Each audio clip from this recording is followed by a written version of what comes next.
Hi and welcome to Grade 4 Abrsm oral tests. As usual, if you have jumped a grade or you've done the previous 3 grades and you've never felt really certain about what you're doing in the oral tests, I recommend you go back to the previous grade 1, 2 and 3 videos and work your way through them.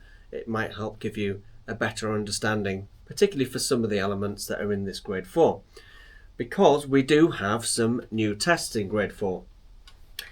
So in test A, now remember, as I always remind you, you have to turn around, you can't look at the keys when we're doing these tests as they won't allow that in the actual exam.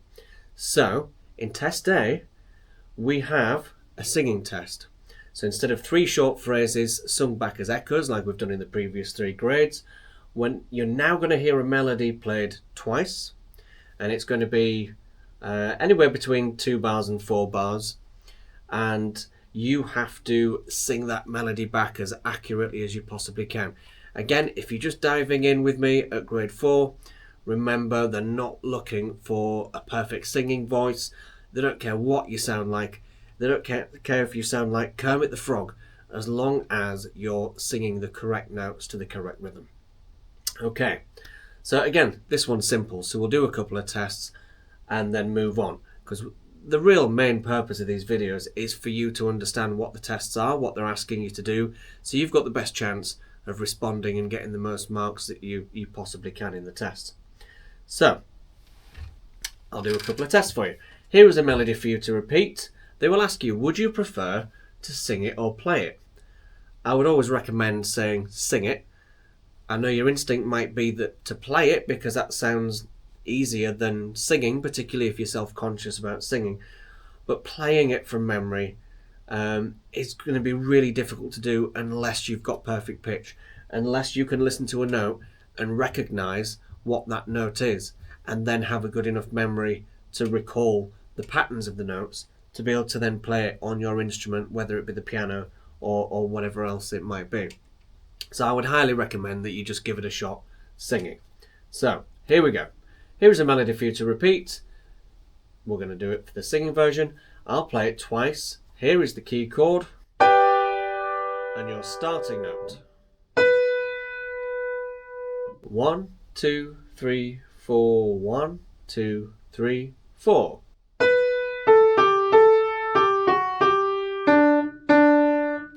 Here it is again.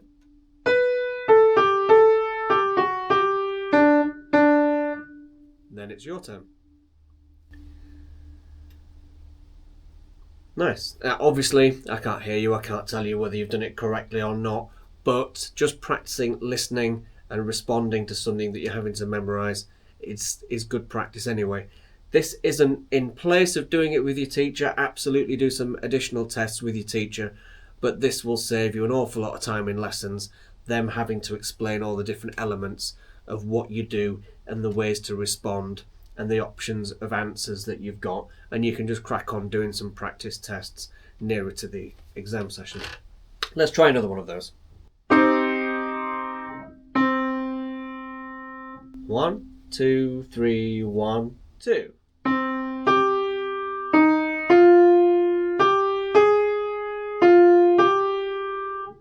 Here it is again.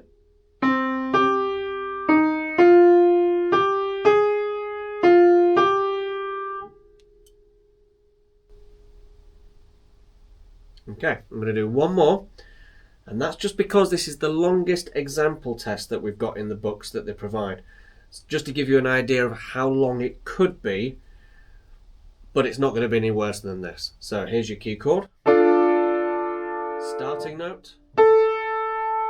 1, 2, 3, 4. 1, 2, 3, 4.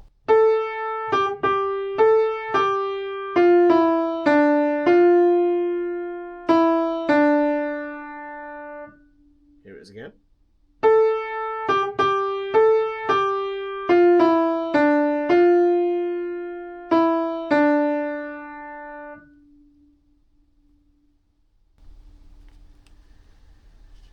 And there we go. Okay, now the second test, as we get higher through the theory grades, through the oral grades, this gets harder and harder for me to kind of do this for you on here.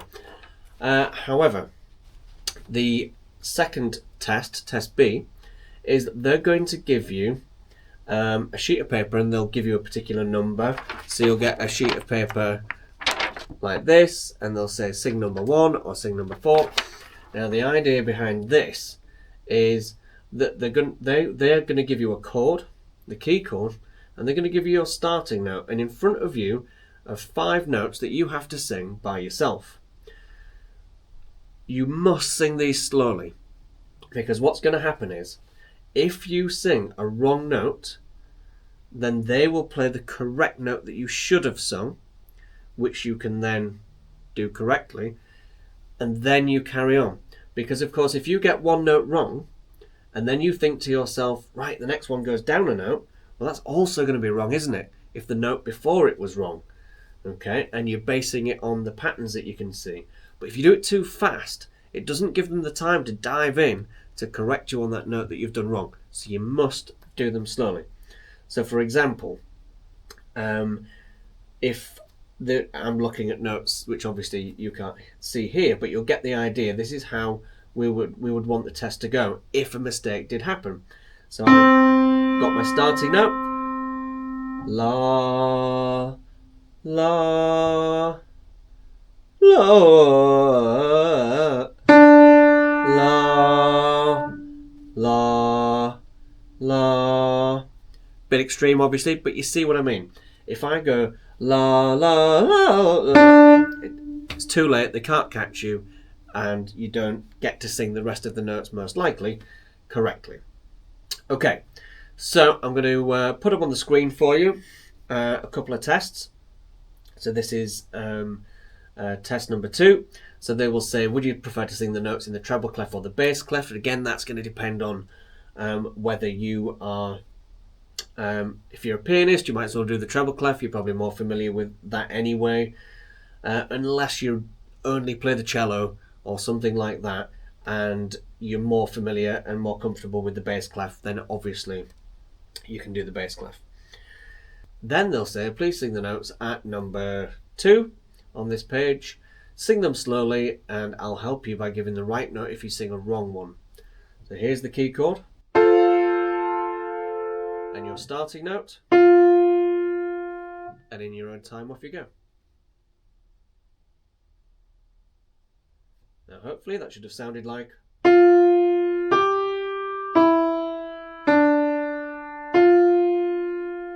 Again, I can't correct you in this scenario, obviously, but at least you understand the best way to do these and what they're asking you to do. Okay, now we're going to have a look at number 3. Here's the key chord and the starting note. Then it's over to you. And this hopefully should have sounded.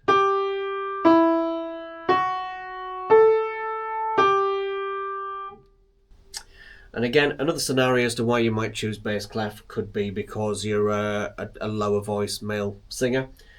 So we're going to do one test in the bass clef, and we're going to do test number 9. So you'll get the key chord just the same, and your starting note. Off you go. So hopefully we got.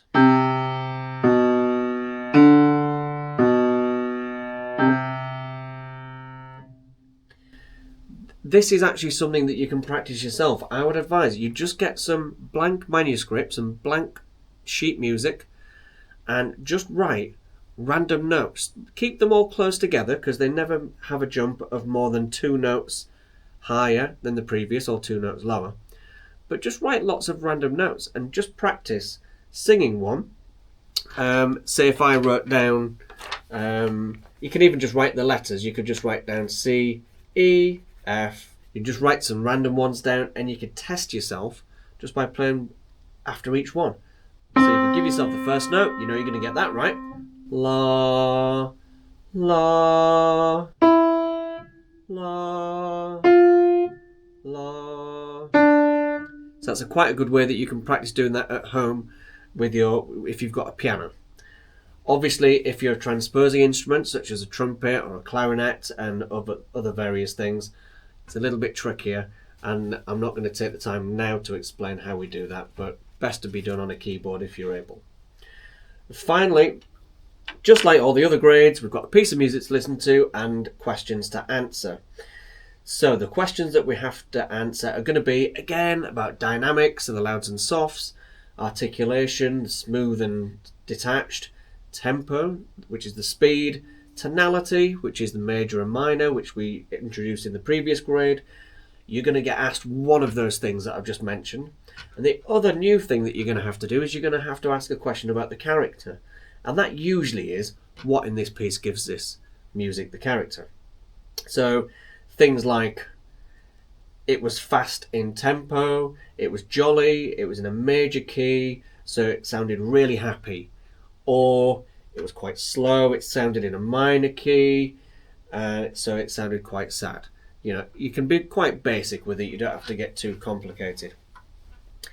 Then there's a second part to the test. They will repeat a part of the piece that you've already heard, just the melody, and they'll play that twice, and you've got to clap back for the first time in the aural grades, the rhythm, not the pulse, the rhythm. So you are clapping back.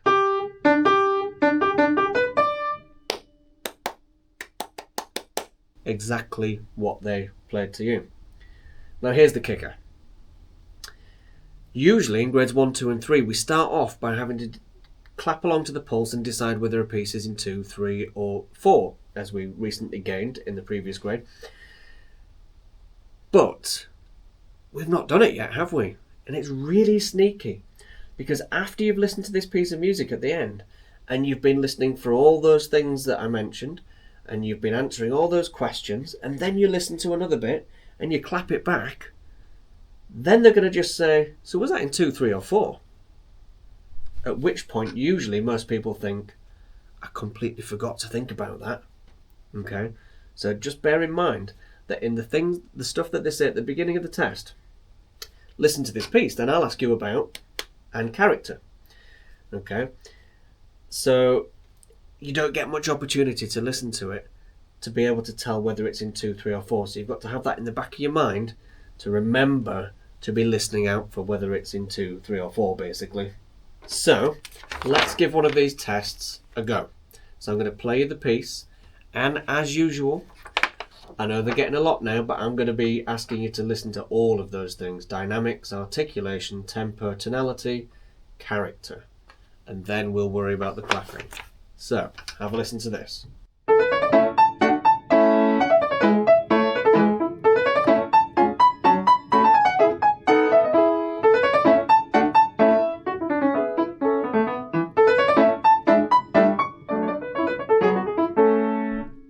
Ignore the wrong notes. Was the last change in dynamics sudden or gradual? I think it was quite sudden. We'd gone from... Okay, so it was sudden. With the chords, so chords, if you don't already know, are when more than one note at the same time is being played. So anything like this is a chord. So they're asking, is the chords in the accompaniment? The accompaniment is the underneath part usually, the not quite as interesting part. We've got a melody and we've got an accompaniment that's just supporting that melody. So were the chords mainly smooth or detached? They were detached, weren't they? Was there any change in the tempo? Did it get faster, slower, or stay the same? Well, if you heard it changing, it wasn't intentional because it stayed the same. And what gives the music its character? Again, maybe write a few things down, list a few things, but I would say it sounds quite lively because it's quick. It's got staccato notes in it. It's in a major key. And generally speaking, it's quite a loud dynamic, isn't it? So it makes it sound quite jolly and happy. So now, let's have a look at the clapping aspect. So I'm going to play you the rhythm of some notes, and I want you to clap it back after I've played it twice.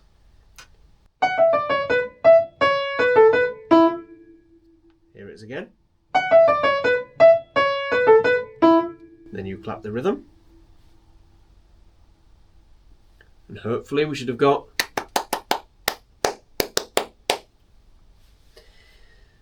Then, this is the bit that I told you about. They're going to say, is it in 2, 3 or 4 time? Did you remember to think about that while you were listening for all the other things? Because obviously, if you hadn't and you'd forgotten, at this point, you're going to have to guess. If you did remember to listen and you said that it was in 2, you got it right. Well done. Okay, let's do one more of these tests.